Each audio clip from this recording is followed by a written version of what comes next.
தென் அமெரிக்காவின் அடர்ந்த காடுகளுக்கு நடுவில் ஒரு பாழடைந்த நகரம்.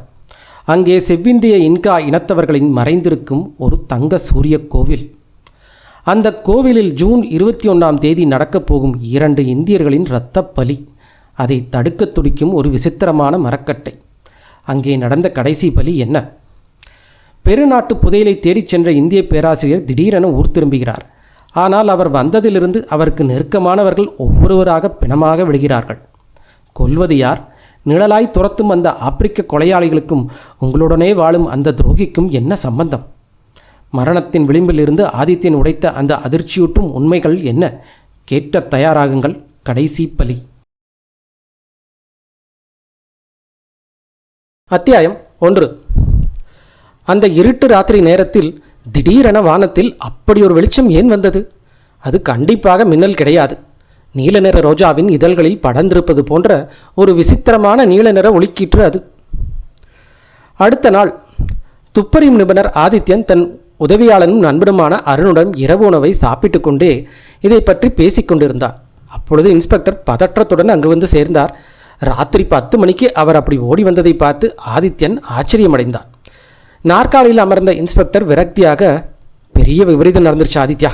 நேற்று ராத்திரி தெற்கு வானத்தில் ஒரு பயங்கரமான நீல நிற வெளிச்சம் வந்ததே, அதை பார்த்தியா என்றார். குறுக்கிட்ட அருண், இதில் அதிர்ச்சி என்ன இருக்குது இன்ஸ்பெக்டர்? அது பார்க்க மின்னல் மாதிரி தானே இருந்தது என்றான்.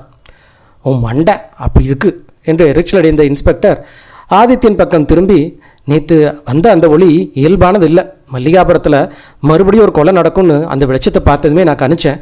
அதே மாதிரி இப்போ ஒரு கொலை நடந்திருக்கு. கொலை செய்யப்பட்டது நம்ம இளம் துப்பறியும் அதிகாரி ரஞ்சித் பிரசாத் என்றார். ஆதித்யன் திடுக்கிட்டான். என்ன சொல்கிறீங்க இன்ஸ்பெக்டர்? கடந்த சில வாரங்களாக வரிசையாக கொலைகள் நடந்த அதே மல்லிகாபுரத்துலையா? ஆமாம் ஆதித்யா, இந்த கேஸோட விசாரணை என் கையில் தான் இருந்தது. ஆனால் என்னால் இது வரைக்கும் ஒரு துரும்ப கூட நகர்த்த முடியல. இப்போ என் வேலையே போயிடும் போல் இருக்குது. ஒரு நண்பனா நீ உதவி செஞ்சா இந்த தொடர் கொலைகள் பின்னாடி இருக்கிற மர்மத்தை உடைச்சா மட்டும்தான் என் மானம் காப்பாற்றப்படும். கமிஷனரும் உன்னை இந்த கேஸில் சேர்க்க முழு சம்மதம் சொல்லியிருக்கார் என்றார் இன்ஸ்பெக்டர். ஆதித்யன் தீவிரமான முகபாவத்துடன், ஆனால் இன்ஸ்பெக்டர், தெற்கு வானத்தில் ஒரு வெளிச்சத்தை பார்த்ததுமே கொலை நடந்திருக்குன்னு நீங்கள் எப்படி முடிவு செஞ்சீங்க என்று கேட்டான். விஷயத்தை சொல்கிறேன் கேளு. ரஞ்சித்தை நான் மல்லிகாபுரத்துக்கு அனுப்புகிறப்போ அவனுக்கு ஒரு விசேஷமான சயின்டிஃபிக் கோட்டையும் கொடுத்துருந்தேன். அதை போட்டிருக்கிற ஒருத்தர் திடீர்னு கீழே விழுந்தாலோ அல்லது தாக்கப்பட்டாலோ ஏற்படுற அழுத்தத்தால் அந்த உடையில் இருக்கக்கூடிய பேட்டரிகள் வேலை செய்ய ஆரம்பிக்கும். அப்போது ஒரு பயங்கரமான நீல நிற வெளிச்சம் நாலா பக்கம் சிதறும். அந்த வெளிச்சம் நேற்று தெற்கு வானத்தில் தெரிஞ்சது. யாரோ திடீர்னு தாக்குதல ரஞ்சித் தரையில் விழுந்திருக்கான். என் முன்னெச்சரிக்கையும் தொழில்நுட்பம் எவ்வளோ பலவீனமானதுன்னு அந்த ஒளியே எனக்கு சொல்லிடுச்சு. வெறும் 22 வயசு பையன் அவன். இன்ஸ்பெக்டர் கண்களில் கண்ணீர் தழும்பியது. அறையில் மௌனம் நிலவியது. ஆதித்யன் சிறிது நேரம் யோசித்துவிட்டு, சரி இன்ஸ்பெக்டர், அங்கே என்ன நடக்குதுன்னு எல்லா விவரத்தையும் எனக்கு தெளிவாக சொல்லுங்கள்.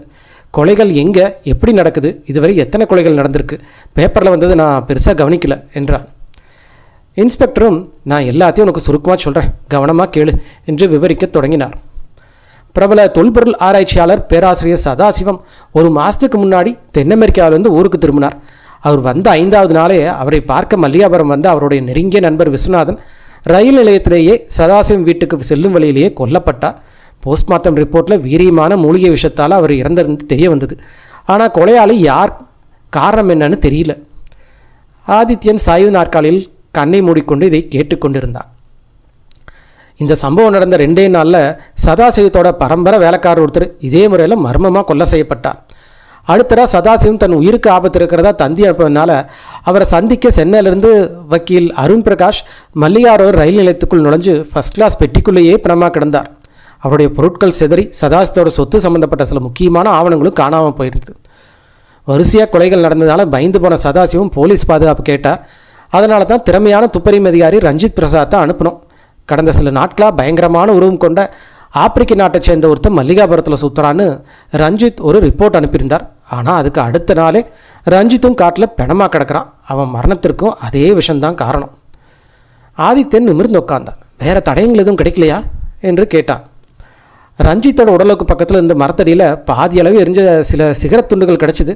அது அமெரிக்காவில் தயாரிக்கப்படுற கோல்டன் ஈகிள் அப்படிங்கிற ஒரு பிராண்ட் சிகரெட். அதை உங்கள்கிட்ட காட்டத்தான் எடுத்துகிட்டு வந்திருக்கேன் என்றார் இன்ஸ்பெக்டர்.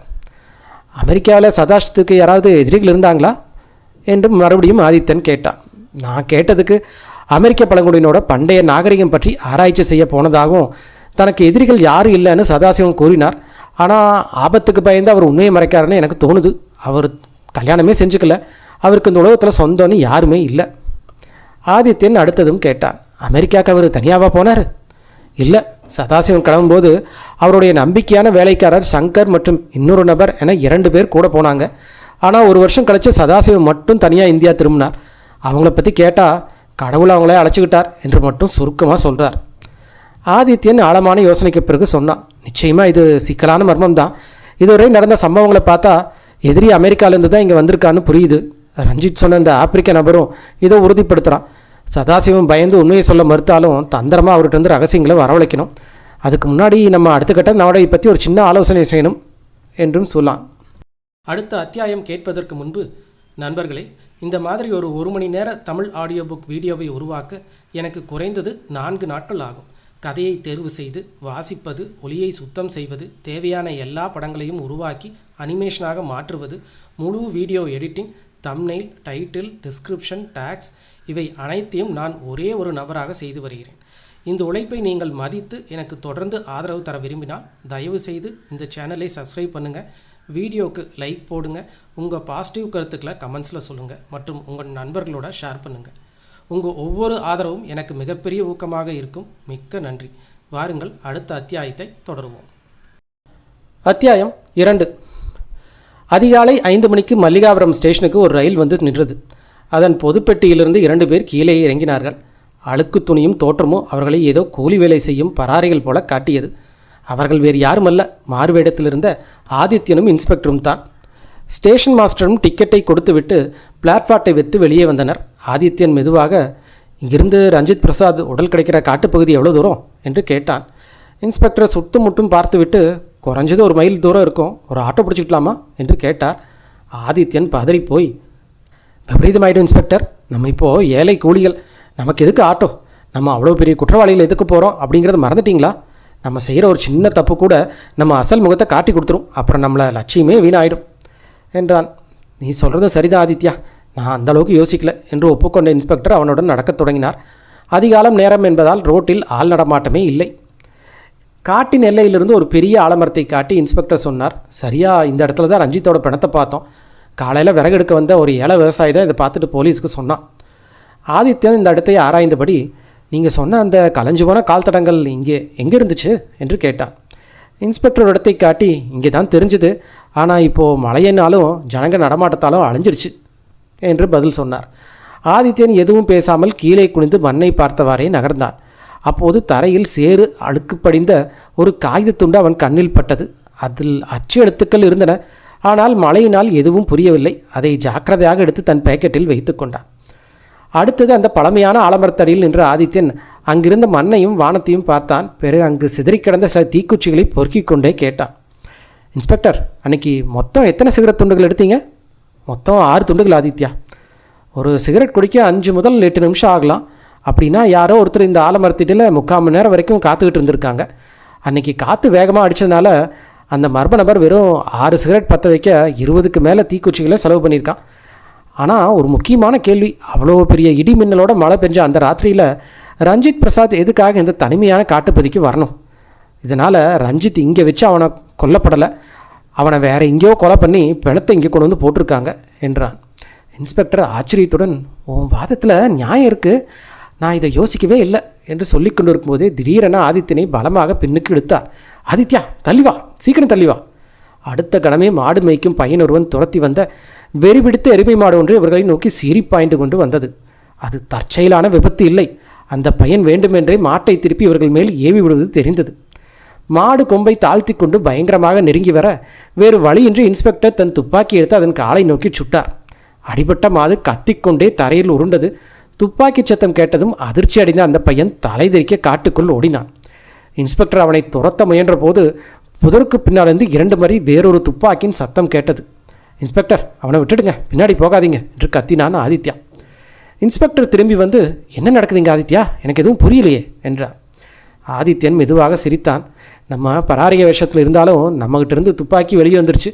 இது எதிரிகளுக்கு சந்தேகத்தை உண்டாக்கும். அந்த பையனை நம்ம பிடிச்சி உண்மையை தெரியக்கூடாது அப்படின்னு தான் புதருக்குள்ளேருந்து நபர் சுட்டிருக்கான். இதனால் சில உண்மைகள் தெரியவாகுது. ரஞ்சித் இங்கே கொல்லப்படலை அப்படிங்கிறனால கொலையாளி கும்பல் யாராவது இந்த இடத்த ஆராயவங்களோன்னு பயந்து கண்காணிச்சிக்கிட்டே இருக்காங்க. விசாரணைக்கு யார் வந்தாலும் இந்த ஆலமரத்தடிக்கு வருவாங்கன்னு தெரிஞ்சு தான் காவலுக்கு ஆள் வச்சுருக்காங்க. இப்போ நம்ம ரகசியம் அவங்களுக்கு தெரிஞ்சிருச்சு. இனி நம்ம ரொம்ப ஜாக்கிரதையாக இருக்கணும். அப்படின்னா என்ன பண்ணலாம் ஆதித்யா? அந்த புதரை போய் செக் பண்ணலாமா என்றார் இன்ஸ்பெக்டர். வேண்டவே வேண்டாம். இப்போதைக்கு வேறு எந்த புது ஆபத்தையும் தேடிக்க வேணாம். முதல்ல போலீஸ் ஸ்டேஷன் போய் இந்த வேஷத்தை களைச்சிட்டு பேராசிரியர் சதாசிவன் சாரை பார்க்க கிளம்புவோம் வாங்க என்றான் ஆதித்யன். பேராசிரியர் சதாசிவத்தின் வரவேற்பு அறைக்குள் நுழைந்த போது அவர் ஒரு பெரிய டேபிளுக்கு முன்னாடி சில பேப்பர்களை ஆராய்ந்து கொண்டிருந்தார். ஆதித்யனும் இன்ஸ்பெக்டரும் உள்ளே வருவதை பார்த்ததும் திடுக்கிட்டு நிமிர்ந்தவர் உடனே அவர்களை வரவேற்றார். வாங்க இன்ஸ்பெக்டர், என்ன திடீர்னு வீட்டுக்கு வந்திருக்கீங்க? ஏதாவது புது தகவல் கிடைச்சிதா என்று கேட்டார்.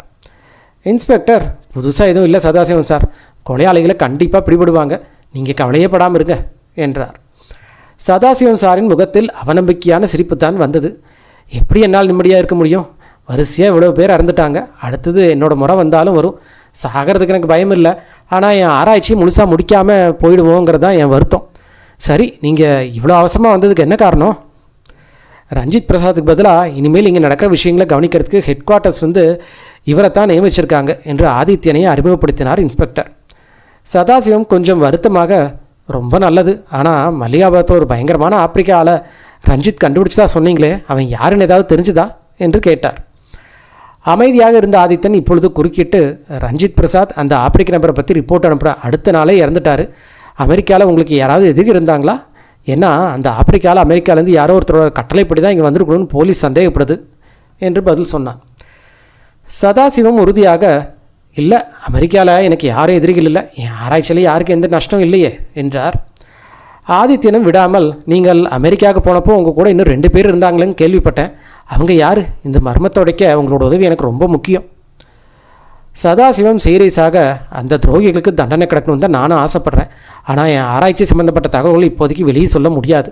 நான் அமெரிக்காவுக்கு போனது அங்கே இருக்கிற பழமையான ரெட் இண்டியன்ஸ் நாகரிகத்தை பற்றி ஆராய்ச்சி செய்யத்தான்.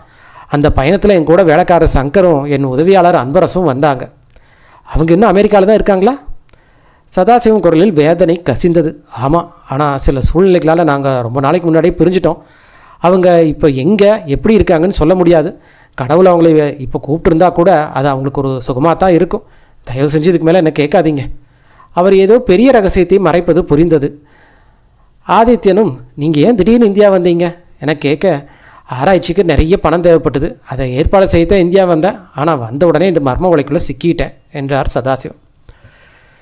நன்றி சார், ஆனால் ஒன்று மட்டும் என்னால் சொல்ல முடியும். இப்போதைக்கு உங்கள் உயிருக்கு எந்த ஆபத்தும் இல்லை. நினச்சிருந்தா உங்களையும் கொண்டு இருக்கலாம். ஆனால் நீங்கள் உயிரோடு இருக்கிறதுனால தான் அவங்களுக்கு லட்சியத்துக்கு சாதகமாக இருக்கும்னு நினைக்கிறாங்க. உங்களை எதுவும் செய்யாமல் உங்களுக்கு தெரிஞ்சவங்க மட்டும் ஏன் கொல்லணும்? இதை கண்டுபிடிச்சா பாதி மறக்கமே விலகிடும் என்று பதில் சொன்னான் ஆதித்யன். அப்படி ஒரு பயங்கரமான விளையாட்டு விளையாடுறாங்கன்னா அது எதுக்காக இருக்கும்? ஆதித்யன் பேசி கொண்டிருக்கும் போதே ஜன்னலை நோக்கி ஓடினான். அதே வினாடி சரையல் என்று ஏதோ ஒன்று காற்றில் பறந்து வந்து அந்த அரை சுவரில் குத்தி நின்றது. அது ஒரு குட்டியுண்டு அம்பு. அதன் நுனியில் ஒரு காகிதம் சுருட்டி வைக்கப்பட்டிருந்தது. இன்ஸ்பெக்டர் அதை எடுத்து பிரித்து பார்த்தார். ஆங்கிலத்தில் இருந்தது அந்த மிரட்டல் கடிதாசி. அதன் அர்த்தம் இதுதான்: பேராசிரியர் சதாசிவம், நீ போலீஸ்கிட்ட ஏதாவது சொன்னால் உனக்கும் மரண நிச்சயம், ஜாக்கிரதை. கடிதத்தின் அடியில் யாருடைய பெயரும் இல்லை. அதை படித்ததும் சதாசிவம் முகம் அப்படியே வெடித்து போனது. நடுங்கும் கைகளுடன் அதை இன்ஸ்பெக்டரிடமே திருப்பி கொடுத்துவிட்டு, இன்ஸ்பெக்டர், என்னை மன்னிச்சிடுங்க, இதுக்கு மேலே எதை பற்றி நான் பேச தயாராக இல்லை என்று கெஞ்சினார்.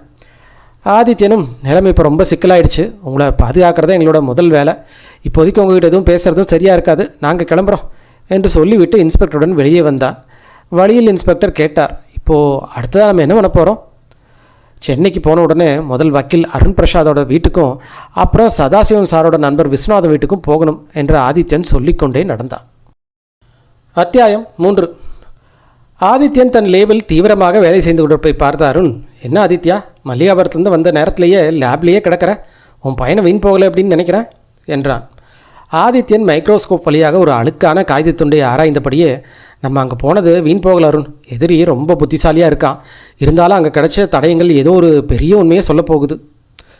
அந்த ரஞ்சித் பிரசாத் சொன்ன பயங்கரமான ஆப்பிரிக்கால் தான் எல்லாத்தையும் கொலை செஞ்சிருப்பானோ என்று அருண் கேட்க, எது வேணாலும் நடக்கலாம். ஒருத்தனை பார்க்காம பயங்கரமாக இருந்தாங்கிறக்காக அவன் கொலைகாரன்னு சொல்ல முடியுமா என்ன என்று சொன்ன ஆதித்தன் மைக்ரோஸ்கோப்பில் எதையோ பார்த்துவிட்டு முகத்தில் ஒரு வெற்றியின் பிரகாசம் கொண்டு வந்தான். அருண் ஆச்சரியத்துடன், இவ்வளோ சந்தோஷப்பட என்ன காரணம் என்று கேட்டான். ரஞ்சித் பிரசாத்தோட பிணம் கிடந்த இடத்துலேருந்து இந்த பேப்பர் துண்டு, ஒரு விசேஷமான விசிட்டிங் கார்டு. இதோட 4 வாரங்களையும் மங்களான தங்க பார்டர் இருக்குது. மழையிலையும் சேத்துலையும் நனைஞ்ச எழுத்துக்கள் அழிஞ்சிருந்தாலும் லென்ஸ் வழியாக அதை படிக்கும்போது ஒன்றும் பெரிய கஷ்டம் இல்லை. நீயும் ஒரு வாட்டி பாரு. அருண் மைக்ரோஸ்கோப்பில் எட்டி பார்த்துவிட்டு மெதுவாக வாசித்தான். டான் குய்செல்லோ, பெரு, தென் அமெரிக்கா. அருண் ஆச்சரியத்துடன், பெரு நாட்டைச் சேர்ந்த டான் குய்செல்லோ?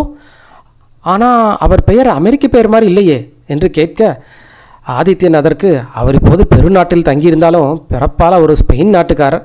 ஏதோ ஒரு காரணத்துக்காக அங்கே தங்கியிருக்காரு. பெருநாட்டிலேருந்து ஒருத்தர் எதுக்காக மல்லிகாபுரத்துக்கு வரணும்? இந்த காட்டில் பறந்து வந்திருக்காது இல்லையா என்று கேட்டான் அருண். நிச்சயமாக இல்லை. இந்த காடு அங்கே கிடச்சிருக்குதுன்னா அந்த ஆளும் இங்கே தான் வந்திருக்கான்னு அர்த்தம்.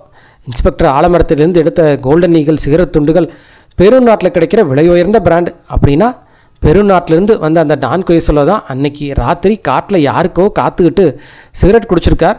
யார் அந்த டான் குய்செல்லோ? ரஞ்சித் கொல்லப்பட்ட ராத்திரி ஏன் அங்கே இருந்தார் என்று கேட்டுக்கொண்டான் ஆதித்யன். அந்த ஸ்பெயின் நாட்டுக்காரன் தான் இந்த மொத்த மர்மத்துக்கும் தலைவன் போல. பேராசிரியர் சதாசிவம் மேலே உள்ள கோபத்தில் அவருக்கு தெரிஞ்சவங்களெல்லாம் கொலை பண்ணுறான் போல் இருக்கு என்றான் அருண். அதை ஒத்துக்கலாம். ஆனால் சதாசிவம் சாரோட நண்பர்கள் கொள்ளதால் அவனுக்கு என்ன லாபம்? நேரடியாக சதாசிவம் சாரியே முடிச்சிருக்கலாமில்ல. பேராசிரியர் சதாசிவம் மனசு வச்சா இந்த மர்மம் விலகலாம். அவருக்கு இந்த டான் குய்செல்லோ அக்கு வேற அணி வேற தெரிஞ்சிருக்கும். ஆனால் பயத்தில் மறைக்கிறாரு. பேசிக்கொண்டு இருக்கும்போது திடீரென ஃபோன் அடிக்கவே ஆதித்யன் ஃபோனை எடுத்தான். மறுமுனையில் இன்ஸ்பெக்டரின் பதட்டமான குரல் கேட்டது. ஆதித்யா, உடனே ஸ்டேஷனுக்கு வா. இங்கே ஒரு விசித்திரமான சம்பவம் நடந்திருக்கு. ஸ்டேஷனுக்கு முன்னாடியே ஒருத்தர் யாரோ சுட்டுட்டு தப்பிச்சிருக்காங்க. யாரோ அவனை துரத்துக்கிட்டே வந்திருக்காங்க போல. ஆனால் அந்த ஆள் இன்னும் உயிருக்கு போராடிட்டு இருக்கான். வழியில் அவன் திரும்ப திரும்ப இன்கா, பெரு, அமரான்னு ஏதோ புரியாத மொழியில் கத்துறான். எனக்கு அர்த்தமே புரியல. இன்ஸ்பெக்டர் சொன்ன அந்த வார்த்தைகளை கேட்டதும் ஆதித்யன் கண்கள் பிரகாசமானது. அவன், நீங்கள் அங்கேயே இருங்க, இதோ நாங்கள் கிளம்பி ஸ்டேஷனுக்கு வந்துக்கிட்டோ இருக்கோம் என்ற தொங்கிபடி கிளம்பினான். ஆதித்யன் போலீஸ் ஸ்டேஷனுக்கு போன போது ஒரு காவலர் அவனிடம், இன்ஸ்பெக்டர் அவரோட ரூமில் தான் அங்கே காத்துக்கிட்டு இருக்கார் என்றான். ஆதித்யன் வேகமாக அந்த அறைக்குள் சென்றவன் ஒரு நிமிடம் திகைத்து நின்றான். அங்கே சோஃபாவில் பரதேசி போன்ற ஒருவன் படுத்திருக்க அவனுக்கு பக்கத்தில் டாக்டர் செல்வம் சீரியஸாக செக் பண்ணி கொண்டிருந்தார். இன்ஸ்பெக்டர் முன்னால் வந்து, சரியான நேரத்துக்கு தான் வந்திருக்கு ஆதித்யா. இவன் இன்னும் கொஞ்சம் நேரம் தான் உயிரோடு இருப்பான் போல. அதுக்குள்ளே இவன் என்ன சொல்ல வர்றான்னு நம்ம புரிஞ்சுக்கணும் என்றார். ஆதித்யன் சோஃபாவில் படுத்திருந்த அருகில் சென்றான். முகம் முழுக்க அடர்த்தியான தாடி மீசியுடன் பார்க்க ஒரு வெள்ளைக்காரர் யூரோப்பியன் போல தெரிந்தார். வெயிலில் காய்ந்து செம்பு நிறமாக மாறியிருந்த அவர் மேல் கிழிந்து போன பழைய நீல நிற மாலுமி சட்டை, அதாவது செயிலர்ஸ் அவுட்ஃபிட் இருந்தது. கடுமையான வழியில் அவர் துடித்தபடி சில புரியாத வார்த்தைகளை முணுமுணுத்தார். ஆதித்யன் கேட்க, துப்பாக்கி கொண்டு நுரையீரல் தொலைச்சிருக்கு. இன்னும் 20 நிமிஷம் வேணா உயிரோடு இருப்பார், காப்பாற்ற முடியாது என்றார் டாக்டர் செல்வம். ஆதித்யன் ஆச்சரியத்துடன், பட்டப்பகலில் போலீஸ் ஸ்டேஷனுக்கு முன்னாடியே ஒருத்தர் இப்படி சொல்கிறது யார்? இது போலீஸ்க்கே அவமானம் இல்லையா? இன்ஸ்பெக்டர் கவலையோடு பதில் சொன்னார். நாங்கள் முயற்சி பண்ணாமல் இல்லை ஆதித்யா. நான் ஆஃபீஸில் இருந்தபோது துப்பாக்கி சந்தை கேட்டு ஜன்னல் வழியாக பார்த்தேன். இந்த ஆள் பயந்து அலறினபடி ஸ்டேஷன் நோக்கி ஓடி வந்தான். அடுத்த செகண்டே இன்னும் 2 குண்டுகள் வெடிச்சது. பார்க்க வெளிநாட்டுக்காரர்கள் போல் இருந்த 2 பேர் இவனை தூக்கி துரத்திட்டு வந்தாங்க. அவங்க கையில் துப்பாக்கி இருந்தது. குண்டு பட்டதை இவன் குப்புற விழுந்தான். நானும் போலீஸ்காரர்களும் கீழே ஓடி வரதை பார்த்த உடனே அந்த 2 கொலைகாரங்களும் ரோட்டோட இன்னொரு பக்கம் நிறுத்தியிருந்த ஒரு பெரிய கருப்பு காரில் ஏறி மின்னல் வேகத்தில் தப்பிச்சு போயிட்டாங்க. இந்த காரோட நம்பரை செக் பண்ண, அது ஒரு அரசு அதிகாரியோட போலி நம்பர். அந்த நேரத்தில் டாக்டர் சைகை காட்டவே ஆதித்யனும் இன்ஸ்பெக்டரும் அருகில் சென்றனர். ஆதித்யன் குனிந்து ஆங்கிலத்தில், நீங்கள் ஏதோ சொல்ல வர்றீங்களா என்று மெதுவாக கேட்டான். அந்த ஆள் ஒரு பெருமூச்சு விட்டு தன் அழுக்கான சட்டை பைக்குள்ளிருந்து 2 இன்ச் அளவுள்ள ஒரு விசித்திரமான வேலைப்பாடுகள் செதுக்கப்பட்ட ஒரு சதுரமான மரக்கட்டை துண்டை எடுத்தார். அதை ஆதித்யன் கையில் கொடுத்துவிட்டு உணர்ச்சி வசப்பட்டு புரியாத மொழியில் ஏதோ முணுமுணுத்தார். பேசி முடித்ததும் களைப்புடன் கண்களை மூடினார். டாக்டர் பரிசோதித்துவிட்டு, அவர் இறந்துட்டார் ஆதித்யன். அந்த மொழியில் அவர் அங்கே என்ன சொன்னார்னு உங்களுக்கு புரிஞ்சுதா? ஆதித்யன் ஆழமான யோசனையுடன், அவர் சொன்னதில் சில வார்த்தைகள் தர எனக்கு எதுவுமே புரியல. லிமா, இன்கா, பெரு, கோரோசல், இந்த வார்த்தைகளை வச்சு அவர் எதை சொல்கிறாருன்னு கண்டுபிடிக்கிறது இப்போதைக்கு சாத்தியமில்லை என்றான். இன்ஸ்பெக்டரும், இருந்தாலும் இதை வெறும் உலரெல்லாம் தள்ளிட முடியாது. இவன் ஏற்கனவே தென் அமெரிக்காவை பற்றி பேசியிருக்கான். ஒருவேளை இந்த மரக்கட்டை தான் இவனோட மரணத்துக்கு காரணமோ? இவன் யார்? ஃபோட்டோ எடுத்து தேடுவோம் என்றார். ஆதித்யன் மரக்கட்டை துண்டை திருப்பி திருப்பி பார்த்தபடி, இதுக்குள்ளே என்ன மரணம் ஒளிஞ்சிருக்குன்னு யூகிக்க முடியல. இவனோட பேச்சும் இந்த மரக்கட்டையும் பார்த்தா என் மனசில் ஒரு சந்தேகம் வருது. அதுக்கு முன்னாடி மல்லிகாபுரத்தில் நீங்கள் எடுத்த அந்த பிளாஸ்டர் ஆஃப் பாரிஸ் கால் தடங்களை என் லேபில் வச்சு செக் பண்ணணும் என்றான். இன்ஸ்பெக்டர் டேபிளுக்கு அடியிலிருந்து அந்த பண்டல்களை எடுத்து ஆதித்யன் கையில் கொடுத்தார். இதுக்குள்ளே அந்த கால் தடங்கள் இருக்குது, நீ தாராளமாக எடுத்துகிட்டு போய் சோதனை பண்ணு, நான் உடம்பு மார்ச்சுவரிக்கு அனுப்ப ஏற்பாடு பண்ணுறேன் என்று பதில் சொன்னார். சாயங்காலம் ஆதித்யன் அறைக்குள் நுழைந்த இன்ஸ்பெக்டர் அவன் நாற்காலியில் உட்கார்ந்து யோசித்து கொண்டிருப்பதை பார்த்தான். டேபிளில் பிளாஸ்டர் ஆஃப் பாரிஸ் கால் தடங்கள் சிதறி கிடந்தன. இன்ஸ்பெக்டர் அமர்ந்து முகத்தை துடைத்து கொண்டே, அப்படி என்ன ஆழமாக யோசிச்சுட்டு இருக்க ஆதித்யா என்று கேட்டார். ஆதித்யன் கண்களை திறக்காமல், சதாசிவம் சார் அமெரிக்காவில் எதை பற்றி ஆராய்ச்சி பண்ணியிருக்காருன்னு இப்போ ஓரளவுக்கு பிடிபட்டுடுச்சு. இந்த மல்லிகாபுரம் கால் தடங்கள்லேருந்து நீங்கள் ஏதாவது கண்டுபிடிச்சிங்களா என்றான். ஒன்றுமே இல்லை, இந்த அரகுர தடயங்களை வச்சு எதையும் கண்டுபிடிக்க முடியாதுன்னு நான் என் மூளை செலவு பண்ணல என்றார் இன்ஸ்பெக்டர். ஆதித்யன் மெதுவாக சிரித்து கொண்டே ஒரு கால் தடத்தை எடுத்தான். இந்த கால் தடம் 12 இன்ச் நீளம் இருக்குது. அதை கொண்டு 3 ஜோடி தடங்களில் 2 ஜோடி குறைஞ்சது 7 அடி நீளமுள்ள ஒரு ராட்சச உருவம் ஒரு ஆளோடுது. இதில் விசித்திரம் என்னன்னா, ஒரு ஜோடி கால் தடம் மண்ணில் ரொம்ப ஆழமாக பதிஞ்சிருக்கு, இன்னொரு ஜோடி கால் தடம் லேசாக விழுந்திருக்கு. ஒரே மனுஷனோட கால் தடம் ஏன் இப்படி விழணும்? இன்ஸ்பெக்டர் திடுக்கிட்டு, அப்படின்னா அந்த மழை பெஞ்ச ராத்திரி அந்த ஆள் ரஞ்சித் பிரசாத்தோட உடம்பை தான் தோளில் போட்டு சுமந்துட்டு வந்திருக்கான்னு சொல்கிறியா? சரியாக சொன்னீங்க. ரஞ்சித் அங்கே கொல்லப்படலை. அப்போது மீதி இருக்கிற ஒரு ஜோடி கால் தடத்தை கவனிப்போம். அந்த ஆள் ரப்பர் சோல் ஷூ போட்டிருக்கான். அவரோட இடது கால் தடத்தை விட வலது கால் தடம் மண்ணில் ரொம்ப லேசாக பதிஞ்சிருக்கு. நீளத்தை கூட வலது கால் இடது காலை விட 1 இன்ச்சு சின்னதாக இருக்குது. இதிலிருந்து அவர் நடக்கும்போது நொண்டி நொண்டி நடப்பார்னு தோணுது என்றான் ஆதித்யா. இன்ஸ்பெக்டர் குஷியாக துள்ளி எழுந்து, சபாஷ் ஆதித்யா, இன்றைக்கி ஸ்டேஷனுக்கு முன்னாடியே ஒரு ஆளை துரத்திட்டு வந்தாங்களே, அதில் ஒருத்தனுக்கு வலது கால் நொண்டி நொண்டி தான் வந்தான். அப்படின்னா 2 சம்பவங்களுக்கு பின்னாடி இருக்கிறது ஒரே கும்பல் தான் என்றார். பிறகு இன்ஸ்பெக்டர் நக்கலாக, என்னை விட்டுட்டு வக்கீல் அருண் பிரகாஷ் மற்றும் விஸ்வநாத் வீட்டுக்கு ஓடினீங்களே, அங்கே என்ன கிடச்சிது என்று கேட்டார். பேராசிரியர் சதாசிவம் சாரோட கையெழுத்து சாம்பிள்ஸ் எடுத்துகிட்டு வந்தேன். உறவினர்களிடமிருந்து நேரடி தகவல் சேகரித்தேன். உங்களுக்கு இருக்கிற தகவல் படி விஸ்வநாதன் தன் நண்பர் சதாசிவம் ஊர் திரும்பிய செய்தியை கேட்டு ஆர்வமாக பார்க்க வந்தார். ஆனால் உண்மை அதுவும் இல்லை. சதாசிவம் இங்கே வந்ததும் விஸ்வநாதனுக்கு ஒரு ஆங்கில கடிதம் அனுப்பப்பட்டிருக்கு. அதில் சதாசிவம் செயலாளர் மிஸ்டர் கேடி தாஸ் என்பவர் கையெழுத்திட்டிருக்காரு. இதோ அந்த கடிதம் என்றான் ஆதித்யன். இன்ஸ்பெக்டர் திரும்பவும் அந்த கடிதத்தை பார்த்துவிட்டு ஸ்தம்பித்து நின்றார். மிஸ்டர் சதாசிவன் தாயகம் திரும்பியுள்ளார், குறிப்பிட்ட நேரத்தில் வந்து சந்திப்பை எதிர்பார்க்கிறார் என்று இருந்தது அதில். ஆதித்யனும் புன்னகையோடு, தெரிகிறதா வித்தியாசம், வக்கீல் அருண் பிரகாஷ் வீட்டிலிருந்தோம் என்று பேசிக்கொண்டிருக்கும் போதே வெளியே திடீரென ஒரு துப்பாக்கி சத்தம் கேட்டது. என்னாச்சு அருண் என்று ஆதித்யன் நிதானமாக கேட்டான். உதவியாளன் நண்பன் அருண் அறைக்குள் நுழைந்து சிரித்து கொண்டே, அந்த நண்பர் வந்திருந்தார், எதையோ ஜன்னல் வழியாக வீச முயற்சி பண்ணும்போது அவரை காலை குறி வச்சு சுட்டேன், ஆனால் குறி தவறிடுச்சு. இருந்தாலும் அவரோட கால் தடவும் கைரேகையும் அங்கே பதிஞ்சிருக்கும் என்றான். இன்ஸ்பெக்டர் திகைப்புடன், யாரோ வருவாங்கன்னு உனக்கு முன்னாடியே தெரியுமா என்ன? ஆதித்யன் சிரித்து கொண்டு, ஆமாம், ஸ்டேஷன்லேருந்து கிளம்பும்போதே யாரோ பின்தொடர்றாங்கன்னு உணர்ந்தேன். அதனால் வழியில் ஒரு நம்பர்கிட்ட வேணும்னே உறக்க சொன்னேன்.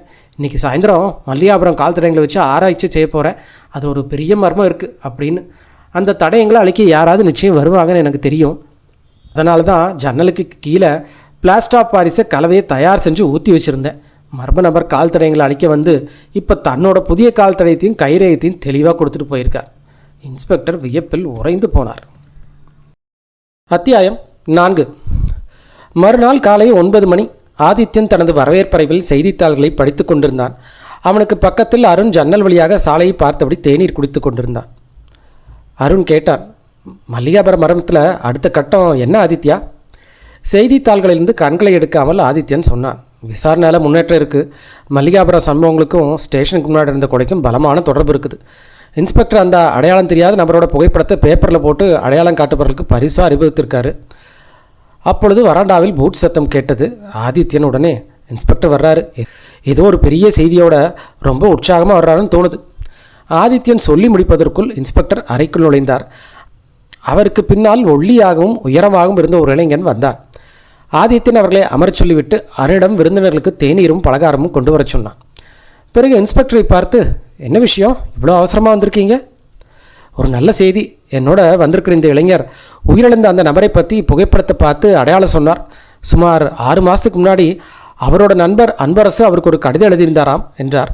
ஆதித்யன் அந்த இளைஞனை பார்த்து, உங்கள் பேர் என்ன தம்பி, இந்த ஆளை எப்படி அடையாளம் கண்டுக்கிட்டீங்க, கொஞ்சம் சொல்ல முடியுமா என்று கேட்டான். அதற்கு அந்த இளைஞன், என் பேர் திலீப் என்று தன் கதையை தொடங்கினான். என்னோட நெருங்கிய நண்பன் பேர் அன்பரசு. அவன் ஒரு வேலையாக வெளிநாடு போய் 1 வருஷம் ஆகுது. ஒரு 6 மாதத்துக்கு முன்னாடி அவன் எனக்கு லெட்டர் போட்டிருந்தான். அதில் அன்பரசும் அவனோட இத்தாலி நண்பர் டெட் மிலானோவும் சேர்ந்து எடுத்துக்கிட்ட ஃபோட்டோ இருந்தது.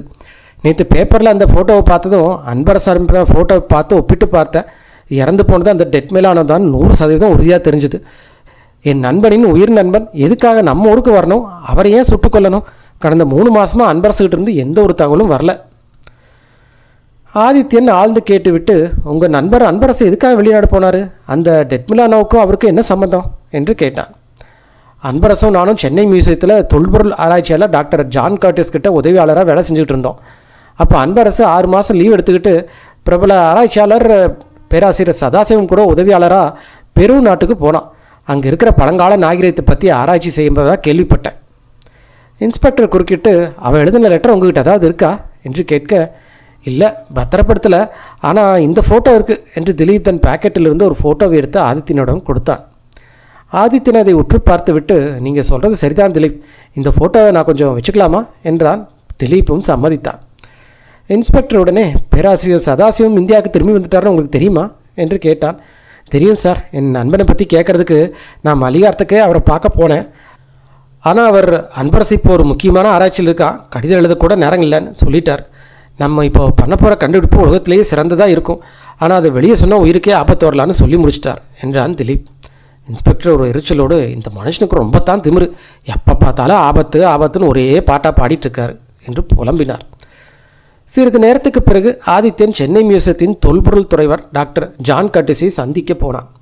டாக்டர் கர்டிஸ் தனது மேஜையில் குவியலாக இருந்த புத்தகங்களுக்கு நடுவே ஏதோ ஒரு பேப்பரை தீவிரமாக ஆராய்ச்சி செய்து கொண்டிருந்தார். ஆதித்யன் உள்ளே நுழைந்ததும் டாக்டர் கர்டிஸ் புன்னகித்தார்.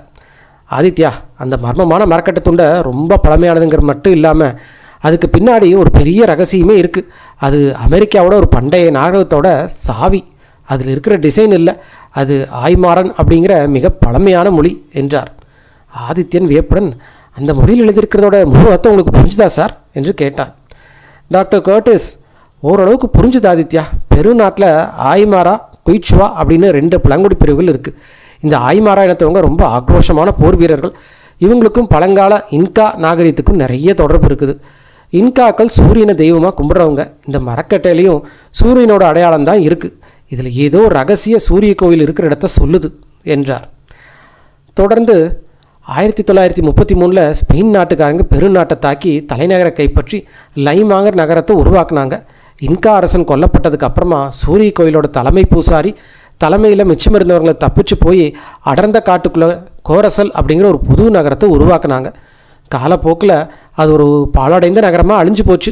ஆனால் ஆதித்யா, இதோட மறுபக்கத்தில் நான் கண்டுபிடிச்ச விஷயந்தான் என்னை ரொம்ப அதிர்ச்சியாக வச்சுருக்கு. ஆதித்யன் ஆச்சரியமாக, மறுபக்கத்தில் ஏதாவது இருக்கா என்ன என்று கேட்டான். டாக்டர் கர்டிஸ் சொன்னார், இதோட மறுபக்கத்தில் இப்போ நடைமுறையில் இருக்கிற ஆய்மாரன் மொழியில் சில வரிகள் இருக்குது. அதோட அர்த்தம் இதுதான்: நாங்கள் கோரசல்ல கைதியாக இருக்கோம். ஜூன் 21 சூரிய கடவுளோட பலிபீடத்தில் எங்களை பலி கொடுக்க போகிறாங்க. எங்களை காப்பாற்ற முயற்சி பண்ணுங்க. இப்படிக்கு மரணம் இல்லாதவன். அழிஞ்சு போன ஒரு ரகசிய நகரத்தில் யார் கைதியாக இருக்காங்க? ஜூன் 21 எதுக்காக அவங்கள பலி கொடுக்கணும்? இது எதுவுமே எனக்கு விளங்கலை. டாக்டர் கர்டிஸ் சொன்னதை ஆதித்யன் மனதில் மின்னல் வெட்டியது. அவன் அந்த கட்டையை வாங்கி கொண்டு, உங்களோட உதவிக்கு ரொம்ப நன்றி டாக்டர், சீக்கிரமே ஒரு பெரிய உண்மையோடு உங்களை வந்து சந்திக்கிறேன் என்று கூறிவிட்டு கிளம்பினான். அத்தியாயம் 5. சென்னையிலிருந்து ஒரு லோக்கல் ரயில் மல்லிகாபுரம் ஸ்டேஷனுக்கு வந்தபோது மணி ராத்திரி 10. சமீபத்தில் மல்லிகாபுரத்தை சுற்றி வரிசையாக கொலைகள் நடந்ததாலும் ஒரு பயங்கர ஆப்பிரிக்க ஆளை பல இடங்களில் பார்த்ததாக வதவி பரவியதாலும் மக்கள் கடும் பயத்தில் இருந்தனர். ராத்திரி நேரத்தில் தனியாக நடந்து போக யாருக்கும் துணிச்சல் இல்லை. அன்று அந்த ரயிலிலிருந்து 2 பெண்கள் இறங்கினார்கள். ஒருவருக்கு சுமார் 70 வயது இருக்கும், மற்றொரு இளம்பெண்ணுக்கு 25-30 வயது இருக்கும். வயசானவர் கேட்டார், என்ன இந்து, ராத்திரி 10 மணிக்கு வரவன் சதாசிவத்துக்கு லெட்டர் சரியாத்தானே எழுதினேன், ஏன் ஒரு வண்டி கூட வரல? நான் சரியாத்தான் எழுதினேன் மாமி, வழி தெரிஞ்சால் கூட நடந்து போகலாம், ஆனால் பேராசிரியர் சதாசிவம் வீடு எங்கே இருக்குன்னு நமக்கும் தெரியாது என்றாள் இந்து. வயதானவர் மறுபடியும் கேட்டார், அவன் கையில் வளர்ந்த பையன், சொன்ன நேரத்துக்கு மதிப்பு கொடுப்பான், வா ஸ்டேஷன் மாஸ்டர்கிட்ட கேட்டு பார்ப்போம் என்றார். அவர்கள் வண்டிகள் நிற்குமிடம் சென்றபோது ஒரு வண்டிக்கான இறங்கி, நீங்கள் பேராசிரியர் சதாசிவம் வீட்டுக்கா போகணும், வாங்க ஏறுங்க என்று கதவை திறந்து விட்டான். இருவரும் நிம்மதியாக வண்டியில் ஏறி இருட்டு மைதானத்தில் வேகமாக பறந்தது அது. இந்த விஷயம் என்ன இப்படி திசை மாறி போச்சு ஆதித்யா? இன்ஸ்பெக்டர் ஆனந்தபாவின் குரலில் பயம் இருந்தது. ஆதித்யன் யோசனையோடு, அருணையும் அவன் நண்பன் குமாரையும் பொம்பளை வேஷம் போட்டு வச்சு நம்ம விரிச்ச வலை அவங்களுக்கே வினையாயிடணும் பயமாக இருக்குது. அந்த வண்டி நடுவழியில் ஒரு நிமிஷம் நின்னபோது ஏதானும் வெள்ளம் உள்ளே ஏறி இருந்தால் நிலைமை மோசமாயிடும். அவங்க அந்த நாச்சந்தி வரையே தெரிஞ்ச வரைக்கும் வண்டியில் வெளிச்சம் இப்போ மறைஞ்சிடுச்சு என்றான்.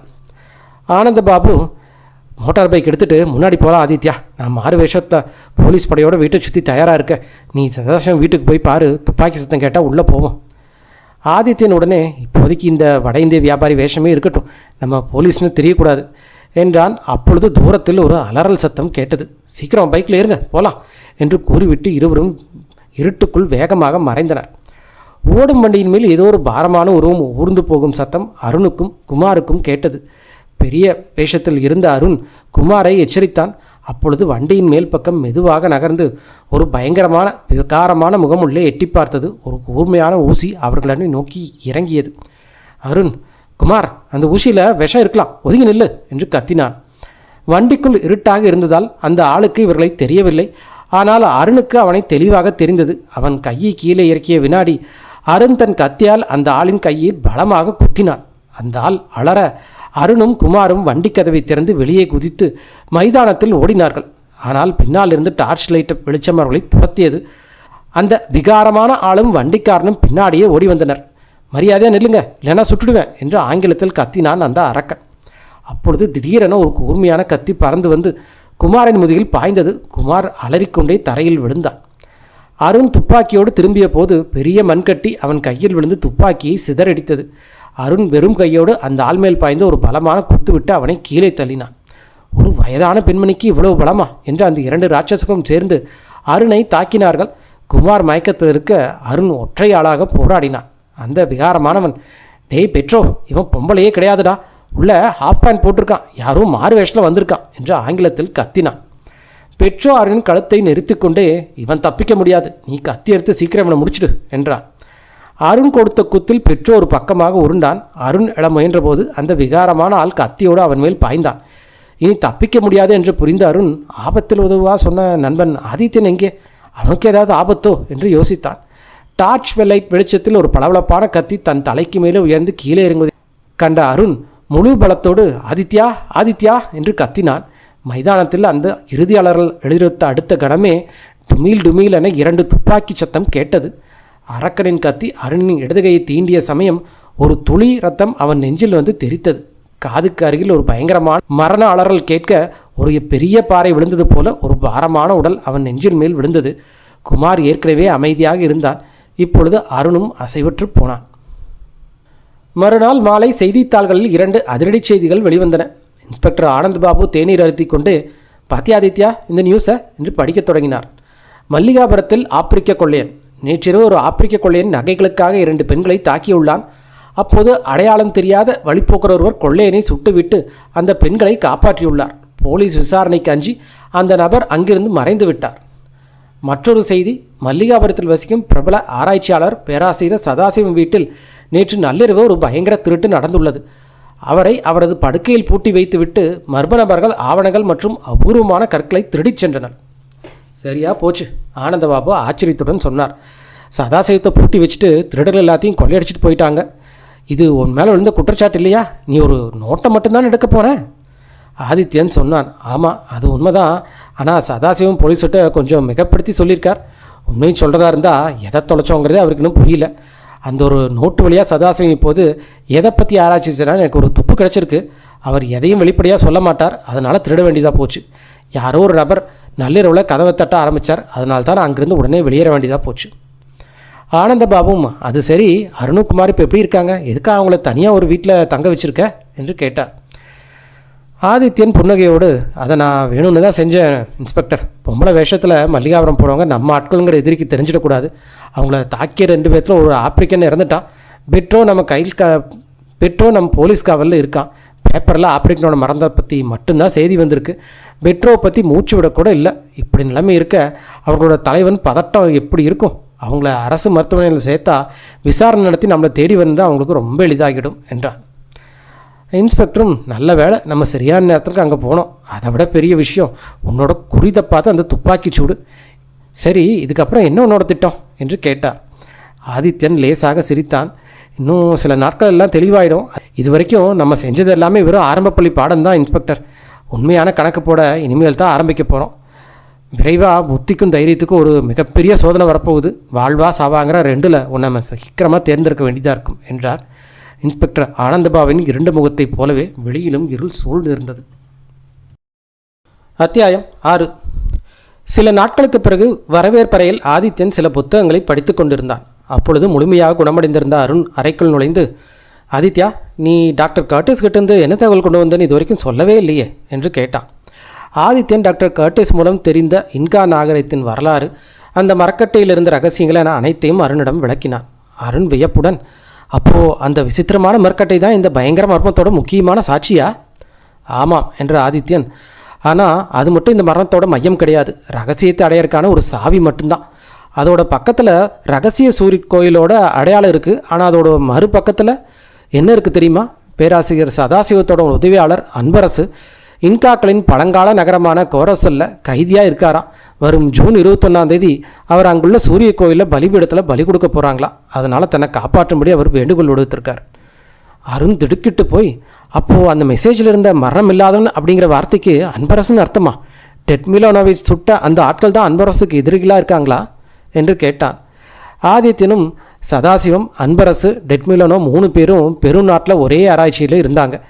அங்கே ஏதோ பெரிய ஆபத்து வந்திருக்கு. சதாசிவம் தப்பிச்சு இந்தியா வந்துட்டார். உதவியாளர்கள் மாட்டிட்டாங்க. டெட் மிலோனோ அங்கிருந்து தப்பிச்சு இந்த கட்டையோடு இங்கே வந்திருக்காரு.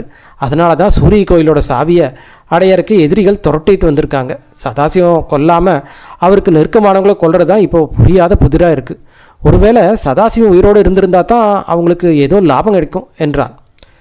சரி, அன்பரசோட ஆபத்தை பற்றி சதாசிவம் ஏன் மறைச்சாரு? இப்போது பேராசிரியர் சதாசிவம் ஒருத்தரால் மட்டும்தான் உண்மையை சொல்ல முடியும். ஆனால் அந்த மனுஷன் வாயவே திறக்க மாட்டேங்கிறாரே என்றான் அருண். ஆதித்யன் தொடர்ந்தான். ஆமாம், அதுதான் இப்போ பெரிய முட்டுக்கட்டை. இப்போது நம்மளோட முதல் வேலை சதாசிவம் அந்த பாலடைஞ்ச கோரோசல் நகரத்தில் அப்படி என்ன மர்மத்தை கண்டுபிடிச்சாருன்னு பார்க்கணும். அப்புறமா அன்பரசவும் மீட்கணும். இன்றைக்கி மே 27. அன்பரசு பலி கொடுக்குவதற்கு சரியாக 1 மாதம் இருக்குது. நம்ம பேராசிரியர் சதாசிவம் போய் பார்த்துட்டு நம்மளுக்கு தெரிஞ்ச எல்லாத்தையும் நேரடியாக சொல்லணும். அவர் நம்ம கூட வர சம்மதிச்சா நல்லது, இல்லைன்னா நம்மளே பெருநாட்டுக்கு புறப்பட வேண்டியதுதான். அருண் உற்சாகமாக, சபாஷ் ஆதித்யா, வெளிநாட்டு எதிர்கள் கூட மாட்டிக்கிட்டு உயிருக்கு போராட அன்பரசன் வேண்டுகோளை நம்ம தட்டக்கூடாது. நீ கண்டிப்பாக அவரை மீட்டுட்டு வருவே என்றான். அப்பொழுது டெலிஃபோன் அடித்தது. ஆதித்யன் ஃபோனை எடுத்தான். ஆனந்தபாபுவின் கம்பீரமான குரல் கேட்டது. ஹலோ ஆதித்யா, நீ சொன்ன மாதிரியே விசா ஏற்பாடு செய்ய பெருநாட்டு தூதர அதிகாரி போய் பார்த்தேன். சீக்கிரமே நம்மளுக்கு விசா கிடச்சிடும். இன்னும் 1/2 மணி நேரத்தில் நான் வீட்டில் வர்றேன். ஆதித்யனும் ஆனந்தபாபுவும் மல்லிகாபுரத்திற்கு போய் பேராசிரியர் சதாசிவம் வீட்டை அடைந்தபோது மாலை நேரம் ஆகியிருந்தது. திடீரென அவர்கள் வந்ததை கண்டு சதாசிவம், என்ன விஷயம், திடீர்னு வந்திருக்கீங்க என்று பதட்டமாக கேட்டான். ஆனந்தபாபு நிதானமாக, சென்னை போலீஸ் ஸ்டேஷனுக்கு முன்னாடி ஒரு கொலை நடந்ததே, அந்த செய்தியை படிச்சிருப்பீங்க. இறந்து போனவர் ஒரு இத்தாலியர், பேர் டெட் மிலோனோ. பெருநாட்டில் அவர் உங்களோட உதவியாளராக இருந்திருக்கார். அவர்கிட்ட இருந்த ஆதாரங்கள் மூலமாக உங்களோட இன்னொரு உதவியாளர் அன்பரசு இன்காக்களோட பாலடைந்த ரகசிய நகரமான கோரோசல்ல எதிரிகிட்ட கைதியாக இருக்கார் அப்படின்னு எங்களுக்கு தெரிஞ்சிடுச்சு.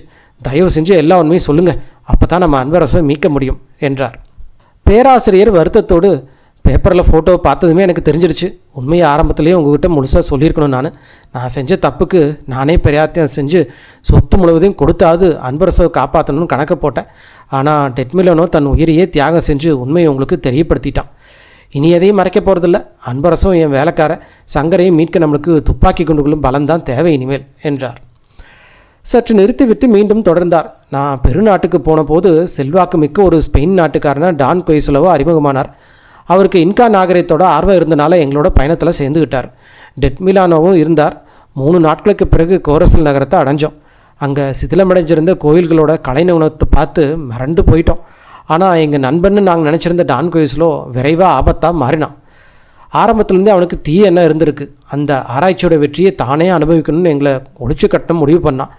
அன்றைக்கி நடுராத்திரி திடீர்னு என் தூக்கம் கலைஞ்சிது. யாரோ கூடாரத்துக்குள்ளே நுழைஞ்சதை பார்த்து துப்பாக்கி எடுத்து டார்ச் அடித்து பார்த்தேன். வந்தவன் டெட் மிலோனோ. அவன் பயந்து போய், டான் கொய்சலோ கூடாரத்திலேயே இல்லை, அவனோட ஆட்கள் சிலரையும் காணோம், ஏதோ சதி நடக்குது என்றான். நள்ளிரவில் சுமார் 30 ஆட்களுடன் டான் கொய்சலோ எங்களை தாக்கினா. எங்களால் தப்பிக்க முடியாமல் கைதிகளாக பிடிபட்டோம். கோரசல் பாழடைந்த நகரம்னு நினச்சிருந்தோம். ஆனால் அதோட ஒரு மூலையில் இன்னும் பழங்கால இன்கா வம்சத்தினர் வாழ்ந்துட்டு இருக்காங்க. டான் கொய்சலோ அவங்கள எங்களுக்கு எதிராக தூண்டி விட்டு எங்களை பிடிச்சிருக்கான். இன்காக்கள் எங்களை இருட்டு காட்டுப்பாதை வழியாக கூட்டிகிட்டு போனாங்க. அப்போதைக்கு தான் முதல் நாள் தான் என் கோட்டு பாக்கெட்லேயே துப்பாக்கி வச்சுருந்தது ஞாபகம் வந்தது. இவங்களோட நானும் கைதியாக இருந்தால் யாருக்கிட்டையும் உதவி கேட்க முடியாது. அதனால் நான் தப்பிச்சிட்டா எப்படியாவது இவங்களை மீட்டு ஏற்பாடு பண்ணுறலான்னு தோணுச்சு. டக்குன்னு துப்பாக்கி எடுத்து 2 இன்காக்கில் சுட்டுக்கிட்டு இருட்டுக்குள்ளே காட்டை நோக்கி ஓடி மாயமாக மறைஞ்சு போனேன். பெருநாட்டுக்கு வந்து அரசாங்கத்தோட உதவி கேட்கலான்னு நான் நினச்சிருந்தேன். ஆனால் டான் கொய்ஸ்லோவிட்டிருந்து கடிதம் வந்தது. போலீஸ் உதவியை நாடினா அன்பரசையும் டெட்மிலோனோவையும் கொன்றதான் மிரட்டியிருந்தான். வேறு வழி இல்லாமல் இந்தியா வந்தேன். பணத்தை கொடுத்து சரி பண்ணலான்னு பார்த்தா இங்கேயும் அந்த எதிரி கூட்டம் என் பின்னாலேயே வந்திருக்கு என்றார் சதாசிவம். ஆனந்த் பாபு, டெட்மிலோனோ அங்கிருந்து தப்பிச்சு வந்தாலும் அவனோட ஆட்கள் கையாலேயே செத்துட்டான். அன்பரசோட நிலைமையை பற்றி டெட்மிலோனோ அனுப்பின செய்தி இப்போது எங்ககிட்ட தான் இருக்குது என்றார். சதாசிவம் திகைத்து போக ஆதித்யன் திடீரென கேட்டான், உங்களுக்கு பழங்கால இன்கா மொழி படிக்க தெரியுமா என்று கேட்டான். தெரியுமே என்றார் சதாசிவம். ஆதித்யன் தன் பேக்கெட்டிலிருந்து அந்த மரக்கட்டை சதுரத்தை அவரிடம் கொடுத்து, இதில் இன்கா மொழியில் ஏதோ எழுதியிருக்கு, இதோட அர்த்தத்தை நாளைக்கு சொல்லுங்கள் என்றார். சதாசிவமும் ஒப்புக்கொண்டார். ஸ்டேஷனுக்கு திரும்பும்போது ஆதித்யன் இன்ஸ்பெக்டர் ஆனந்தபாபுவிடம், டான் கொய்சலோட ஆட்கள் நம்ம கவனிச்சுட்டு தான் இருக்காங்க. அந்த மரக்கட்டை சதாசிவம் காய்க்கு போனது அவங்களுக்கு தெரிஞ்சிருக்கும். இனி நம்ம மேலே எப்படிப்பட்ட அட்டாக் வரணும் அப்படின்னு தான் யோசிச்சுட்டு இருக்கேன் என்றான். நடு ராத்திரி ஆதித்யன் அறையில் வராண்டாவில் யாரோ மெதுவாக நடக்கும் சத்தம் கேட்டது. அவனுக்கு தூக்கம் கலைந்தது. வாட்சை பார்த்தான். ரேடியோ முட்கள் 2:30 மணியை காட்டியது. திடீரென கதவு மெதுவாக திறந்து 2 பேர் உள்ளே நுழைந்தனர். ஆதித்தன் பெட்டில் எழுந்திருக்க டார்ச் லைட் வெளிச்சம் அவன் முகத்தில் அடித்தது. சத்தம் போடாத, கத்துனா மரணம்தான் என்றது ஒரு கடினமான குரல். ஒருவன் ஆதித்தன் உடலில் ஆயுதம் இருக்கிறதா என்று தேடினான். என்கிட்ட இப்போதைக்கு எந்த ஆயுதம் இல்லை என்றான் ஆதித்யன். வந்தவன், டெட்மிலோனோ கொடுத்த அந்த மரக்கட்டை சதுர எங்க, உண்மையான கட்டை தான் வேணும் என்றான் கடுகடுப்பாக. ஆதித்யன் சிரித்துக்கொண்டே, அந்த மரக்கட்டை உங்களுக்கு இவ்வளோ முக்கியம் தெரிஞ்சிருந்தா நானே வச்சுருந்துருப்பேன். அதை நீ இன்கா மொழிபெயர்ப்ப பேராசிரியர் சதாசிவத்திட்ட கொடுத்துட்டனே என்றான். அந்த ஆள் கோபமாக, பொய் சொல்லி ஏமாத்தாத, கட்டை எங்கன்னு சொல்லு, இல்லைன்னா இங்கேயே உன்னை சுட்டு போட்டு நாங்களே எடுத்துகிட்டு இருப்போம் என்று துப்பாக்கி பெட் அருகே கொண்டு வந்தான். அந்த வினாடி அவர்களுக்கு பின்னால் இருந்து, துப்பாக்கி கீழே போடுங்கள் நண்பர்களே, இல்லைன்னா உடம்புல ஈய குண்டுகள் பாயும் என்ற குரல் கேட்டது. ஆயுதம் ஏந்திய 10 போலீசார் தங்களை சுற்றி நிற்பதை அவர்கள் பார்த்தார்கள். உடனே அந்த முதல் ஆள் டார்ச் லைட்டை அணைக்க அறை இருண்டது. ஆனந்தபாபு, ஆதித்யா லைட்டை போடு, சுவிட்செங்க என்று கத்தினார். அவர் சுவிட்சை தேடிய போது எதிரே இருந்து 2 முறை துப்பாக்கி குண்டு வெடித்தது. குண்டுகள் சுவரில் பாய ஆனந்தபாபுவும் ஆவேசமாக தன் துப்பாக்கியால் எதிரே சுட்டார். குண்டு வெடித்த சத்தத்தோடு ஒரு மரண அலறலும் பாரமான உடல் கீழே விழும் சத்தமும் கேட்டது. இன்ஸ்பெக்டர் ஒரு வழியாக சுவிட்சை கண்டுபிடித்து லைட்டை போட்டார். அறை முழுக்க வெளிச்சம் வந்ததும் அவர் அதிர்ச்சியில் உறைந்தார். அறையில் யாருமே இல்லை. எதிரிகள் மாயமாக மறைந்திருந்தனர்.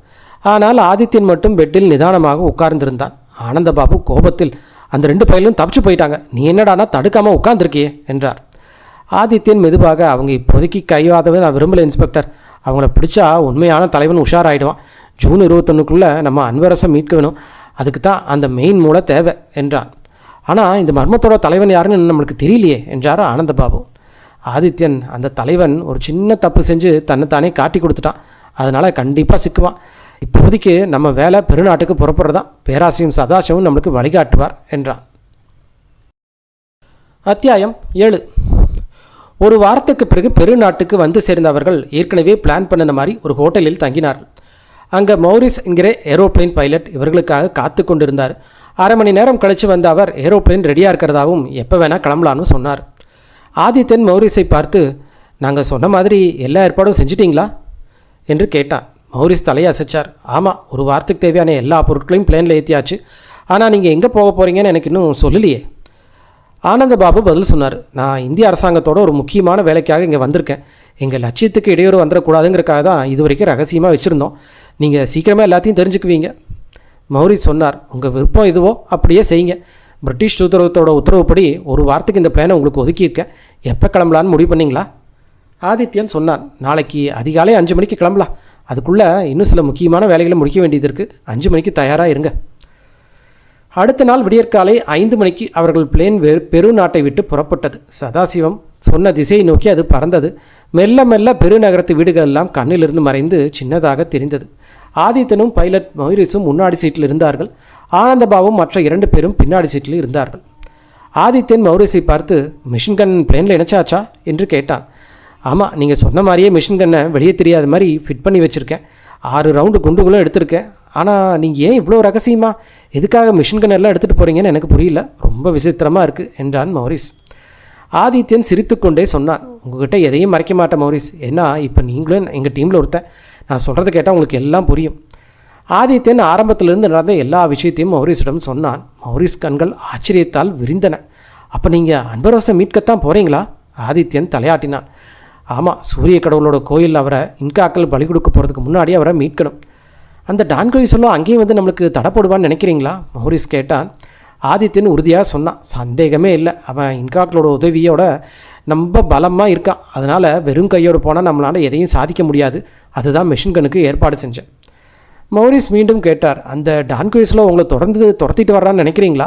ஆதித்யன் சொன்னான், ஆமாம், ஒரு நிமிஷம் கூட அவன் பார்வை நம்ம மேலேருந்து விலகலை. அப்புறம் 2 பேரும் கொஞ்சம் நேரம் அமைதியானார்கள். ஆதித்யன் தன் அடுத்த கட்ட திட்டத்தை பற்றி யோசித்து கொண்டிருந்தான். பல கிராமங்களையும் காடுகளையும் தாண்டி பிளேன் வேகமாக பறந்து கொண்டிருந்தது. திடீரென மௌரிஸ் ஒரு கேள்வியை கேட்டார். அந்த டான்குலோஸை உங்களை யாருமே பார்த்ததில்ல, அப்புறம் எப்படி அவனை அடையாளம் கண்டுபிடிப்பீங்க? ஆதித்யன் சொன்னான், அவங்கள நாங்கள் பார்க்கறதில்லைங்க உண்மைதான். ஆனால் பெருநாட்டில் சில இடங்களில் அவனை பற்றி நான் விசாரித்தப்போ அவனை பற்றின சில விஷயங்கள் நான் தெரிஞ்சுக்கிட்டேன். அதனால் அவனை அடையாளம் கண்டுக்கிறதுக்கு எனக்கு எந்த சிரமம் இருக்காது. டான்குலோஸோட உருவம் என் கண்ணு முன்னாடி இப்போவே நிழலாடுது. அடுத்த 2 மணி நேரத்துக்கு அவர்கள் அந்த பாழடைந்த ரகசிய நகரமான கொரோசல் மேலே பறந்துக்கிட்டு இருந்தாங்க. சுற்றி கும்முருட்டான காடு, அங்கேயும் இங்கேயுமாக சில குடிசைகள் மட்டும் கண்ணில் பட்டது. ஆதித்தின் கீழே உற்று பார்த்து கொண்டே இருந்தான்.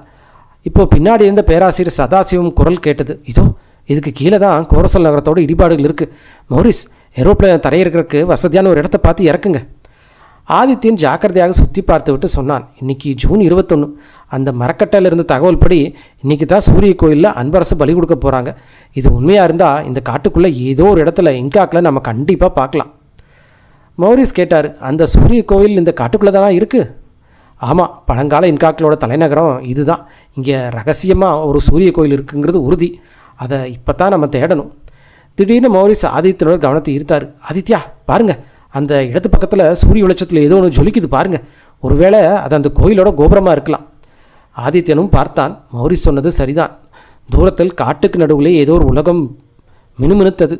உங்கள் கணிப்பு சரியாக இருக்கலாம் மௌரிஸ். வா, அங்கே போய் பார்க்கலாம். பிளேன் ஒரு திசையை நோக்கி வேகமாக பறந்தது. அந்த ஒளிவந்த இடத்துக்கு பக்கத்திலே போன போது ஒரு பெரிய கும்பலோட சத்தம் அவர்கள் காதில் விழுந்தது. அது ஒரு பெரிய உலோகத்தால் செஞ்ச கோயிலோட கோபுரம்தான். கோயிலுக்கு முன்னாடி ஒரு பெரிய மைதானம் இருந்தது. அங்கே நிறைய இன்காக்கள் கூடியிருந்தார்கள். அவர்களோட கூச்சல் அந்த இடத்தையே அதிர வைத்தது.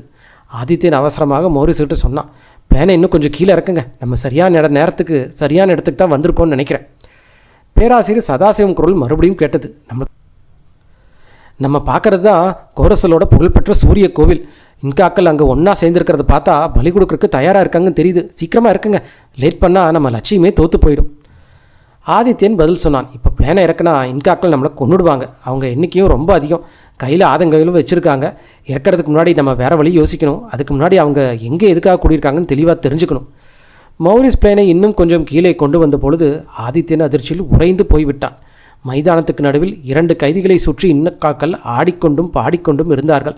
அந்த 2 பேரும் 2 தூண்களில் பலமாக கட்டப்பட்டிருந்தார்கள். அவர்கள் முகத்தில் மரண பயமும் விரக்தியும் தெரிந்தது. அப்பொழுது திடீரென 2 வயசான பூஜாரிகள் அந்த கைதிகள் பக்கத்தில் வந்தார்கள். மொத்த கும்பலும் உற்சாகத்தில் கத்தினார்கள். 4 போர் வீரர்கள் அந்த கைதிகளை தூண்களிலிருந்து அவிழ்த்து கோவிலை நோக்கி இழுத்து கொண்டு போனார்கள். அந்த கைதிகள் தப்பிக்க போராடினார்கள். ஆனால் அந்த இன்காக்கள் அவர்களை ஆட்டுக்குட்டியை தூக்குவது மாதிரி ரொம்ப சுலபமாக தூக்கி கொண்டு போனார்கள். ஆதித்யன் கேட்ட உடனே மௌரிஸ் மிஷின்கன் இருந்த துணியை விளக்கி காட்டினார். ஆதித்யன் அதோட பிடியை பிடிச்சிக்கிட்டு குறி வச்சான். மௌரிஸ், நான் சொல்கிற மாதிரி பிளேனை அவங்க பக்கத்தில் கொண்டு போங்க. ஆதித்யன் சொன்னபடியே பிளேன் இன்காக்களை நோக்கி கீழே பறந்தது. அதே வினாடி ஆதித்யன் கையில் இருந்த மிஷின்கன் கர்ஜித்தது. அந்த குண்டு மலையில் இன்காக்கள் அலறி அடித்து விழுந்தார்கள். வானத்திலிருந்து வந்த இந்த திடீர் ஆபத்தை பார்த்து அவர்கள் மிரண்டு போய்விட்டார்கள். என்ன நடக்கிறது என்று புரிவதற்குள்ளாகவே நிறைய பேர் செத்து விழுந்தார்கள். தப்பிக்க வழி இல்லாமல் அங்கே பயத்தில் காட்டுக்குள்ளே சிதறி ஓட ஆரம்பித்தார்கள். இன்காக்கள் கலைந்து போனதும் ஆதித்யன் சொன்னபடி மௌரிஸ் பிளேனை தரையிறக்கினார்.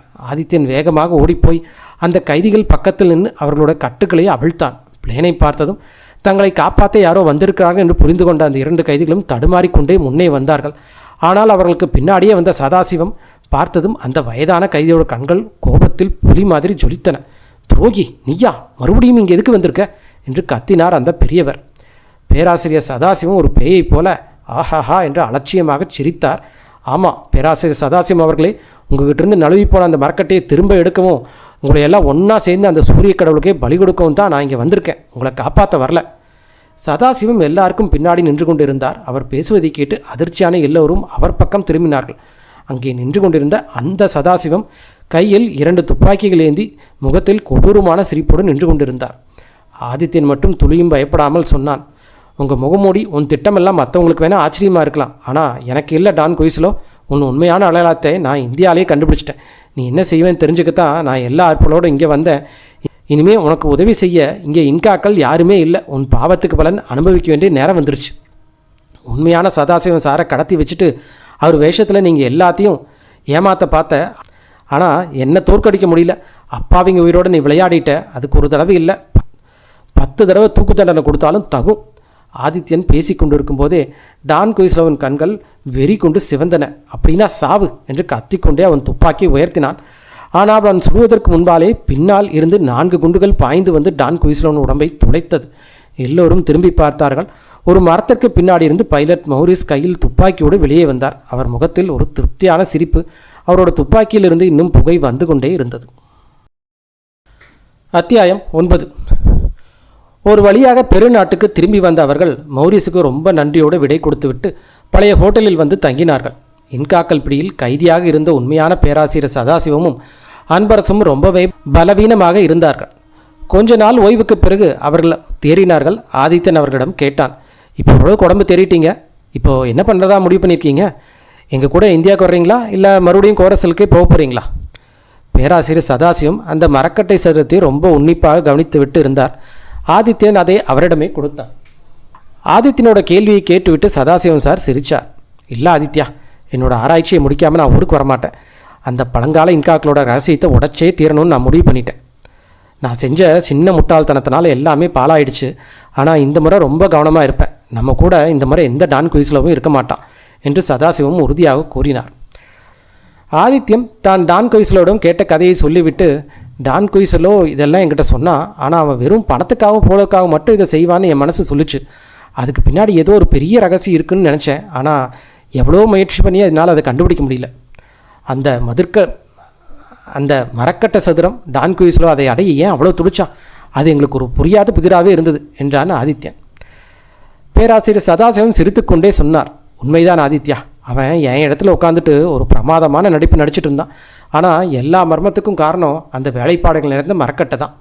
கோரசொல்ல ஒரு அரண்மனை இடிபாலுக்கு நடுவில் தான் அந்த கட்டையை நான் கண்டுபிடிச்சேன். அதில் செதுக்கப்பட்டிருந்த ஒரு பழங்கால இன்கா மொழியை படித்தப்போ அதில் ஒரு பெரிய ரகசியம் ஒழிஞ்சிருக்குன்னு தெரிஞ்சுது. முதல்ல எனக்கு புரியல. அதனால் டான் கொய்ஸ்லோவை நம்பி அவங்ககிட்ட இதை காட்டினேன். அதை பார்த்ததுமே அவன் ரொம்ப உற்சாகமாயிட்டான். ஆனால் டக்குன்னு அதை மறைச்சிக்கிட்டு இதில் ஒன்றும் இல்லை என்று சாதாரணமாக சொல்லிட்டான். அதுக்கப்புறம் அவன் எப்படியாவது அந்த கட்டை என்கிட்டேருந்து திருட பார்த்தான். அவனோட எண்ணம் புரிஞ்சது. நான் ரொம்ப ஜாக்கிரதையாக இருந்தேன். ஒரு நாள் எனக்கு பழைய வரலாற்று ஞாபகம் வந்தது. இன்கா அரசன் அட்டாகுவல்லா கொல்லப்பட்ட போது ஸ்பெயின் நாட்டுக்காரங்கிட்டிருந்து தப்பிக்க அங்கே இருக்கிற தலைமை பூசாரி நிறைய தங்கம் வைரம்னு பெரும் புதையலை எடுத்துக்கிட்டு கிழக்கு நோக்கி தப்பிச்சு போனாராம். அப்படி அவங்க தங்கி உருவாக்கின நகரம் தான் கோரசல். ஆனால் அந்த புதையலை அவர் எங்கே ஒழிச்சு வச்சுருக்காருன்னு யாருக்கும் தெரியாது. இந்த காட்டில் நான் கண்டுபிடிச்ச அந்த அரண்மனை இடுபாடுகள் ஒருவேளை அந்த தலைமை பூசாரி வாழ்ந்த இடமா இருக்கலாம்னு எனக்கு தோணுச்சு. இந்த கட்டைகள் தான் அந்த புதையல் இருக்கிற இடத்துக்கான சாவி. இந்த வரலாற்றை நான் சும்மா கதைன்னு நினச்சிட்டு இருப்பேன். ஆனால் இதுக்கு பின்னாடி ஒரு வரலாற்று உண்மை இருக்குன்னு அறிவியர்களும் ஒத்துக்கிட்டாங்க. அந்த புதையல் இருக்கிற இடம் யாருக்குமே தெரியாது. நான் அந்த புதையலோட சாவியை கண்டுபிடிச்சாலும் அதை எடுக்க முடியல. ஏன்னா டான் கொய்ஸ்லோ தன் முகமுடியை கழட்டிட்டு தான் உண்மையான சுயரூபத்தை காட்டினான். மிரட்டி பார்த்தான். அப்புறம் எங்களை கொல்லவும் துணிஞ்சான். ஆனால் புதையல் சாவி இருக்கிற இடம் எனக்கு மட்டும்தான் தெரியுங்கிறனால அவன் எங்களை கொல்ல மாட்டான்னு எனக்கு தெரியும். அதுதான் எங்களை கைதியாக வச்சு மிரட்டினான். அப்போ தான் டெட்மிலோனோவ் மூலமாக இந்தியாவுக்கு செய்தி அனுப்ப திட்டம் போட்டோம். டெட்மிலோனோவும் கைதியாக தான் இருந்தான். நான் அந்த கட்டையோட ஒரு பக்கத்தில் அன்பரசுவோட நிலைமையும் எங்களையும் காப்பாற்ற சொல்லியும் ரகசியமாக செதுக்கி டெட்மிலோனோட்ட கொடுத்தேன். அவன் எப்படியாவது தப்பிச்சு இந்தியா போயிட்டா அந்த கட்டை டான் கொய்ஸ்லோவிட்டிருந்து தப்பிக்கும், எங்களுக்கும் உதவி கிடைக்கும்னு நம்பினேன். திலீப்போட அட்ரஸை கொடுத்து அவனை அனுப்பிச்சி வச்சேன். அப்புறம் ஒரு நாள் ராத்திரி காவலரோட கண்ணில் மண்ணை தூவிட்டு டெட்மிலோனோ தப்பிச்சிட்டான். அவன் தப்பிச்சதும் டான் கொய்ஸ்லோவுக்கு சந்தேகம் வந்துருச்சு. எங்களை இன்கா கிட்ட ஒப்படைச்சிக்கிட்டு அவன் டெட்மிலோனோவை தேடி இந்தியாவுக்கே வந்துட்டான். ஜூன் 21 எங்களை கொல்ல போகிறதா அவன் பேசிட்டதை வச்சு நாங்களும் தெரிஞ்சுக்கிட்டோம். ஆதித்யன் கேட்டான், ஆனால் டெட்மிலோனோ பெருநாட்டுக்கு வந்த உடனே அங்கே இருக்கிற போலீஸ்கிட்ட உதவி கேட்டிருக்கலாமே? சதாசிவம் பதில் சொன்னார், கேட்டிருக்கலாம். ஆனால் சில சிக்கல்கள் அதில் இருந்தது. முதலாவதாக இந்த ரகசியம் வெளியே தெரியறத நாங்கள் விரும்பலை. ரெண்டாவது, பெரும் நாட்டில் டான் கிறிஸ்லோவுக்கு பெரிய செல்வாக்கு இருந்தது. அதனால் அங்கே உதவி கிடைக்குமான்னு தெரியல. அப்படியே கிடைச்சாலும் உதவி வர்றதுக்குள்ளே டான் கிறிஸ்லோ டெட்மிலனோவை கொன்னுட்டு அந்த கட்டையை திருடியிருப்பான். மொத்த திட்டமும் வீணாக போயிடும். டெட்மிலனோ தன் கடமையை சரியாக செஞ்சான். ஆனால் அந்த சாத்தான் டான் கிறிஸ்லோ கையால் அவன் இறந்துட்டான்னு கேட்கும்போது எனக்கு அவ்வளோ வருத்தமாக இருக்குது. இந்த கட்டைக்கு பதிலாக அவனோட உயிர் தப்பியிருந்தால் கூட எனக்கு எவ்வளோ வேதனையாக இருந்திருக்காது. பாவம் டெட்மிலனோ. கடவுள் அவரோட ஆத்மாவுக்கு அமைதி கொடுக்கட்டும். அவரோட உயிர் தியாகத்தை நான் வீணாக்க விட மாட்டேன். கண்டிப்பாக அந்த கோரசொல்ல புதையலை கண்டுபிடிப்பேன். அது உலகத்தோட ஒரு சிறந்த கண்டுபிடிப்பாக இருக்கும். அந்த புதையலோட கண்டுபிடிப்பாளர் பட்டியலில் முதல் பேர் டெட்மிலனோட பேராக தான் இருக்கும். கடல் அலைகளை கிழித்து கொண்டு கப்பல் அப்பொழுது இந்தியா நோக்கி வேகமாக சென்று கொண்டிருந்தது. வானத்தில் முழு நிலவு பிரகாசித்தது. அதன் நிழலில் கடலில் சிதறிய நெருப்பு துண்டுகள் போல ஜொலித்தது. ஆதித்யா கப்பலின் டெக்கில் ஒரு சாய்வு நாற்காலில் அமர்ந்து கொண்டு கடலையே பார்த்து கொண்டிருந்தான். அவர்கள் கிளம்பி ஒரு வாரம் ஆகியிருந்தது. கடலில் கப்பலுக்கு உள்ளே இருந்து இசை சத்தமும் மக்களின் மகிழ்ச்சியான ஆரவாரமும் கேட்டுக்கொண்டிருந்தது. திடீரென காலடி சத்தம் கேட்கவே ஆதித்யன் நிமிர்ந்து பார்த்தான். அது அருண். ஆதித்தின் மேலே சிரித்து விட்டு, என்ன அருண், உள்ளே நடக்கிற கொண்டாட்டங்களை விட்டுட்டு வெளியே வந்துட்டேன், என்ன ஒரு துறவி மாதிரி ஆயிட்டியா என்ன என்று கேட்டான். அருண் பக்கத்திலிருந்து நாற்காலியில் அமர்ந்து கொண்டே சொன்னான். உள்ளே சத்தமாக இருந்தது, அதுதான் வெளியே வந்தேன். முக்கியமாக நீங்களும் இல்லை. ஆனந்தபாபும் கேபின்குள்ளே நல்லா கொரட்டை விட்டு தூங்குறாரு. நீங்கள் இங்கே தனியாக உட்காந்துட்டு என்ன யோசிக்கிற ஆதித்யா? ஆதித்யன் சிரித்து கொண்டே சொன்னான். நான் எதையும் யோசிக்கல அருண். இந்த அழகான நிலவு வெளிச்சத்தில் கடலோட அழகை ரசிச்சுக்கிட்டு இருக்கேன். கொண்டாடுறதுக்கு வாழ்க்கையில் நிறைய வாய்ப்புகள் கிடைக்கும். ஆனால் இயற்கையின் இந்த உன்னதமான அழகை பார்க்க எல்லா நேரமும் வாய்ப்பு கிடைக்காது இல்லவா? சிறிது நேரம் இருவதும் அமைதியாக இருந்தனர். திடீரென அருண் ஒரு கேள்வி கேட்டான். ஆதித்யா, தயவு செஞ்சு என் மனசில் இருக்கிற சில சந்தேகங்களை மட்டும் தீர்த்துடு. இல்லைன்னா அந்த சிந்தனையிலேயே எனக்கு தூக்கம் வராது. பேராசிரியர் சதாசிவம் வேஷத்தில் இருந்தது டான் குயிஸில் தான் நீ எப்படி முன்னாடியே கண்டுபிடிச்ச? அவன் ஒரு கொலைகாரன்னு தெரிஞ்சிருந்தும் எந்த துணிச்சல் அவனை அவன் கூட பெருநாட்டுக்கு பயணத்தில் கூட்டிகிட்டு வந்தேன்? ஆதித்யன் சொன்னான். உன் ஆர்வத்தை புரிஞ்சுக்கிறாருன்னு சுருக்கமாக சொல்கிறேன். அப்போ தான் டான் குயிஸில் நான் எப்படி அடையாளம் கண்டுவிட்டேன்னு அப்படிங்கிறதும் அவனை ஏன் நம்மகிட்ட கூட்டிகிட்டு வந்தேங்கிறதும் உனக்கு தெரியும். ரஞ்சித் பிரசாத் மரணத்தை பற்றி விசாரிக்க நம்ம மல்லிகாபுரம் போனபோது சதாசிவத்தை பார்த்துட்டு திரும்பும்போது யாருக்கும் தெரியாமல் அவரோட ஆஸ்ட்ரேலிருந்து சில சிகரெட் துண்டுகளை எடுத்துகிட்டு வந்தேன். அப்புறம் ஆய்வு செஞ்ச போது அந்த சிகரெட் துண்டுகளும் ரஞ்சித்தோட பிணத்தன் அருகில் கிடைச்ச துண்டுகளும் ஒன்று தானே உறுதியாச்சு. ரெண்டுமே ஒரே கோல்டன் ஈகிள் பிராண்ட். சதாசிவம் ஆரம்பத்தில் எல்லாத்தையும் ரகசியமாக வச்சுருந்தார். ஒருவேளை உயிருக்கு பயந்த எதையும் சொல்ல மறுக்காருன்னு முதல்ல நினச்சேன். ஆனால் அவர் மௌனமாக இருந்தாலுமே அவருக்கு நெருக்கமானவங்களை மட்டும் ஏன் கொல்லப்படணும்? அவர் மீது ஒரு தாக்குதல் கூட நடக்கலையே, ஏன், எதனால்? இந்த கேள்வியே என் சந்தேகத்தை அதிகரிச்சுது. சதாசிவம் சார் ஊர் திரும்பின செய்தி கேட்டு யாரெல்லாம் அவரை சந்திக்க வந்தாங்களோ அல்லது யாரெல்லாம் அவர் அழைச்சாரோ அவங்க மட்டுமே குறிவைக்கப்பட்டாங்க. சதாசிவம் அனுப்புறதா சொல்லப்பட்ட கடிதங்களையும் கவனித்தேன். அது எதுவுமே தமிழ் இல்லை, எல்லாமே ஆங்கிலத்தில் டைப் பண்ணியிருந்தது. அதில் சதாசிவத்தோட செயலாளர் கையெழுத்திருந்தார். ஆனால் அவரது பழைய கடிதங்கள் எதுலேயுமே இப்படி ஒரு செயலாளரே இருந்ததில்லை. எல்லாமே ஒரு சொந்த கையெழுத்தில் தான் இருந்துச்சு. விசாரித்ததில் அவருக்கு செயலாளர்னு செக்ரட்டரின்னு யாருமே இல்லைன்னு தெரிஞ்சுது. அப்படின்னா எதுக்காக இந்த டைப் செய்யப்பட்ட கடிதங்கள்? கையெழுத்து மறைக்கிறக்கவா? என் சந்தேகம் ரொம்ப ஸ்ட்ராங்காச்சு. அதனால தான் உன்னையும் குமாரியும் சதாசிவம் சாருக்கு ரொம்ப தெரிஞ்ச பெண்கள் போல் வேடம் போட்டு அனுப்பிச்சி வச்சேன். அவர் உண்மையான சதாசிவமாக இருந்தால் உங்களை அடையாளம் கண்டு வரவேற்பார். ஆனால் ஒரு போலி என்பதால் தன் முகம் தெரிஞ்சிடுங்கிற பயந்து உங்களை வழியிலேயே தீர்த்துக்கட்ட முயற்சி பண்ணார். அதுதான் நடந்தது. உங்களை அவர் தாக்கின போதே என் சந்தேகம் உறுதியானது. ஆனால் எனக்குள்ளே இன்னொரு கேள்வி இருந்தது. மல்லிகாபுரத்தில் இருக்கிற இவன் உண்மையான சதாசிவம் இல்லை அப்படின்னா சதாசிவம்க்கு வேண்டவங்க யார் யார் என்பது இவனுக்கு எப்படி தெரியும்? இந்த மர்மத்தை உடைக்கத்தான் நான் ஒரு திருடனை போல நல்லவர்களாக வீட்டுக்கு நுழைஞ்சேன். அங்கே உண்மையான சதாசிவமோட டைரி ஒன்று கிடச்சிது. அதில் அவங்களுக்கு தெரிஞ்சவங்களோட பெயர்களும் முகர்களையும் இருந்தன. அந்த டைரியை பார்த்து தான் இவன் நாட்டில் அனுப்பி வழியிலேயே அவங்கள கொலை செஞ்சுருக்கான். அது தெரிஞ்ச பிறகு இன்னொரு சோதனையும் பண்ணினேன். டாக்டர் கர்டிஸ் மூலமாக அந்த மரக்கட்டை பற்றி தெரிஞ்சுக்கிட்ட பிறகு ஒரு நிறுவனத்தோட உதவியோட அதே போல் ஒரு போலி மரக்கட்டையை தயார் பண்ணேன். அதை எடுத்துக்கிட்டு மல்லிகாபுரத்துக்கும் போனேன். அந்த கட்டையை பார்த்ததும் டான் குயிஸலோட கண்கள் ஒரு நொடி மின்னுச்சு. அவன் உடனே அதை தன்னிடம் தரும்படி கேட்டான். அவன் அதை உண்மையான மரக்கட்டைன்னு நம்பினதுனால தான் என்கிட்ட கேட்டான். அது உண்மையானது அப்படின்னு தெரிஞ்சிருந்தா அடுத்த நாளே அவன் மாயமாக மறைஞ்சிருப்பான். ஆனால் ஆய்வுக்கு பிறகு அது போலின்னு தெரிஞ்சதுக்கப்புறம் அவன் ஆத்திரம் வந்து உண்மையான கட்டையை தேடி என் வீட்டுக்கே அழுக்கில் அனுப்பினான். என் வீட்டுக்கு வந்த திருடர்கள் எங்களுக்கு உண்மையான கட்டை தான் வேணும், போலி வேண்டாம் அப்படின்னு கத்தின போது என் சந்தேகம் முழுசாக தீர்ந்தது. மேலும் அவன் எப்பவுமே ஆங்கிலத்தில் பேசுவது, அவனோட உடலமைப்பு மற்றும் தோற்றம் போன்றவை ஒரு தமிழரோட சாயலில் இருந்தாலும் ஏதோ ஒரு வித்தியாசம் தெரிஞ்சுக்கிட்டே இருந்தது. ஆனால் டான் கோயஸ்லோ யாராக இருந்தாலும் அன்பரசை மீட்க அவனோட உதவி நமக்கு தேவையாக இருந்தது. ஏன்னா கோரசல் நகருக்கு செல்கிற வழி அவனுக்கு மட்டும்தான் தெரியும். அதனால தான் நான் எதையுமே வெளிக்காட்டாமல் அவனை நம்மோட வருமாறு கூப்பிட்டேன். அவன் வர மறுத்தா அவனை விட்டுட்டு போயிடுவேன்னு சொன்னேன். அவன் அந்த வாய்ப்பை தவற விட மாட்டான்னு எனக்கு தெரியும். ஏன்னா அந்த மரக்கட்டை எங்கிட்ட தான் இருந்தது. நம்மக்கிட்ட பயணம் செஞ்சால் வழியில் அல்லது பெருநாட்டில் வச்சு நம்மளை முடிச்சுட்டு அந்த மரக்கட்டையை எளிதாக கைப்பற்றி கொள்ளலாம்னு அவன் கணக்கு போட்டான்.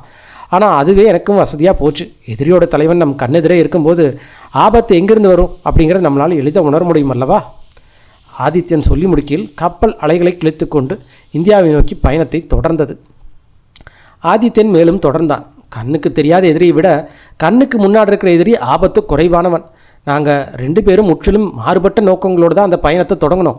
அந்த போலி சதாசிவம் நான் அவனை சந்தேகப்படுறேன் அப்படின்னு ஒரு நிமிஷம் உணர்ந்தால் கூட அவன் வேறு பாதையை தேர்ந்தெடுத்திருப்பான். அது நமக்கு ரொம்ப பெரிய ஆபத்தாக முடிஞ்சிருக்கும். அன்பரசையும் உண்மையான சதாசிவத்தையும் மீட்பது அப்போது சாத்தியமில்லாமல் போயிருக்கும்.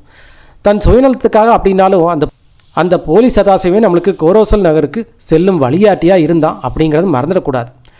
கோரோசல் நகரை அடைஞ்சதும் அந்த போலி சதாசிவம் பிளானை தரையிறக்க சொல்லி எங்கிட்ட பல முறை வற்புறுத்தினான். ஆனால் கீழே இறங்கின உடனேவே அவன் தன் உண்மையான சுயரூபத்தை காட்டுவான் அப்படின்னும் அங்கிருந்த இன்காக்கில் உதவியோடு நம்மளை கொன்னுடுவான் அப்படிங்கிறது எனக்கு சூரிய கோயிலில் நம்மளை பலி கொடுத்து அவன் பையை தீர்த்துக்குவான் அப்படிங்கிறது எனக்கு தெரியும். அதாவது அவன் திட்டத்தை முறியடிக்கத்தான் நானும் ஆனந்தபாவும் ரொம்ப சிரமப்பட்டு ஏரோப்ளேனில் ஒரு மிஷின் கன்னை கமுக்கமாக மறைச்சி வச்சுருந்தோம். பிளேனில் திடீர்னு மிஷின் கன் பார்த்ததும் அதோட குண்டு மலையில் இன்காக்கள் சிதறி ஓடதை பார்த்ததும் அந்த போலி சதாசிவம் கவலைப்பட்டான். ஆனால் அவன் நம்பிக்கையை விடலை. எப்படியாவது நம்மளை ஒழிக்க அவன் தனியாக ஒரு திட்டம் போடுவான். அதனால தான் பிளேனை விட்டு இறங்கினதுக்கப்புறம் மோரிஸை மட்டும் எங்கள் கூட வர வேண்டான்னு நான் தடுத்துட்டேன். அவங்ககிட்ட 2 துப்பாக்கியில் கொடுத்து அந்த போலீஸ் சதாசிவத்தின் உண்மையான அழகாத்தையும் சொல்லி ரகசியமாக கண்காணிக்க சொன்னேன். என் கணிப்பு வீணாகலை அப்படிங்கிறது நீ பார்த்துருப்ப. மௌரிஸை காலுக்கு வைக்கலன்னா நம்ம தலைவிதியே மாறி இருக்கும். அருண் அமைதியாக ஆதித்யா சொன்னதை கேட்டுக்கொண்டிருந்தான். அந்த மரக்கட்டையில் சொல்லப்பட்டிருக்கும் புதையல் ரகசியம் உண்மையானது நீ நம்புறியா? ஆதித்யன் சிரித்து கொண்டே சொன்னான். அதை பற்றி அன்பரசும் சதாசிவம் தான் கவலைப்படணும். அந்த கட்டையை நான் அவங்ககிட்டயே ஒப்படைச்சிட்டேன். அவங்க நீ பார்த்துக்குவாங்க. அருண் ஆர்வத்துடன் கேட்டான். ஆமாம், இந்த டான் கோயஸ்லோ யார்? அவன் உண்மையான பின்னணி என்னன்னு உனக்கு தெரியாதா? ஆதித்யன் சொன்னான். பெருநாட்டில் நான் விசாரித்த வரைக்கும் டான் கோயஸ்லோ ஒரு கலப்பின ஸ்பெயின் நாட்டுக்காரன். அதாவது அவனோட அப்பா ஒரு தமிழர், அம்மா ஒரு ஸ்பெயின் நாட்டு பெண்மணி. அதனால தான் அவன் பெருநாட்டில் வசித்தாலும் இந்தியாவுக்கு வந்து சதாசிவம் சார் வேசட்டை போடுறது அவனுக்கு பெரிய கஷ்டமாக இல்லை. உண்மையான சதாசிவம் சாருக்கு நெருக்கமானவர்கள் மட்டும்தான் அவனுக்கு பிரச்சனை வரும்னு அவனுக்கு தெரியும். அவன் எப்படி தந்திரமாக கொண்டு தன்னை பாதுகாத்துக்கிட்டான் அப்படிங்கிறத நம்மளுக்கு தெரிஞ்ச கதையாயிற்றே. அருண் தூரத்துலேருந்து கடலை பார்த்தபடி வருத்தத்துடன் சொன்னான். பாவம் டெட்மில்லனோ, இன்றைக்கி அவனோட நினைவு தான் அதிகமாக வருது. தான் உயிரை கொடுத்து இந்த மர்மத்தை உடைக்க அவன் உதவி இருக்கான். அவனோட உதவி மட்டும் இல்லைன்னா இந்த மர்மம் ஒருபோதும் விலகி இருக்காது. ஆதித்யன் சோகத்துடன் கடலையே உற்றுப்பாட்டு குறிஞ்சிருந்தான். டெட்மில்லோவை நினைத்ததும் அவன் மனமும் மௌனமான அஞ்சலியில் ஆழ்ந்தது.